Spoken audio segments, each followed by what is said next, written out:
This is Red, White, and Bluegrass.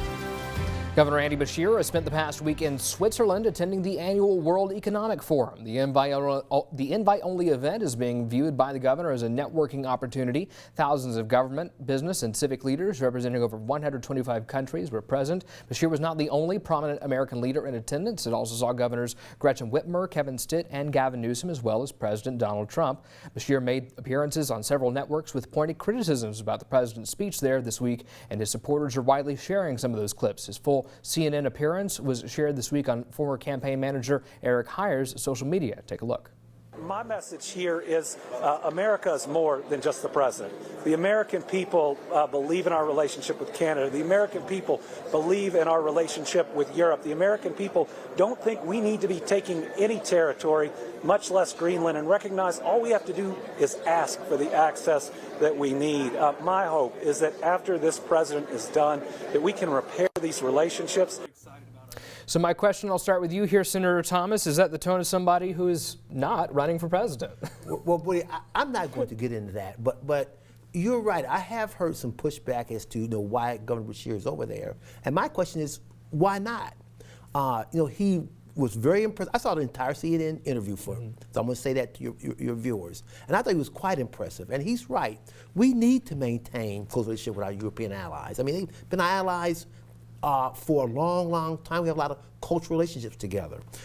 We need to reassure people around the world that we are a strong believer in democracy and we stand with them. If we want to go to Greenland, we can have more naval bases, more military there. That's no problem. But we should not be engaging in military action over Greenland and destroying NATO. That would harm significantly our security and the world order that we've come to know here in America, here in this country. Senator Webb, this is Beshear's second year going to this event. What do you think he gets out of it? What do you think Kentucky gets out of it? Well, I know why he's there and touting all the successful economic policy that makes businesses come here that the Republican majority has been involved in for several years now. And I'm not sure, I know he's running for president probably and in a position to get the media time and all that. But meanwhile, we're here working in session in a budget legislative session and getting ready for a major winter storm. So we're here working, and I would hope we receive some benefit, but I think his visibility is in part due to what we as a General Assembly have done the past few years. Some lawmakers say they're going to be using or requesting some open records on the spending on this trip, arguing that this is using taxpayer money to raise the governor's national profile. What do you think about that? I think Governor Beshear will deal with that in an appropriate and responsible manner.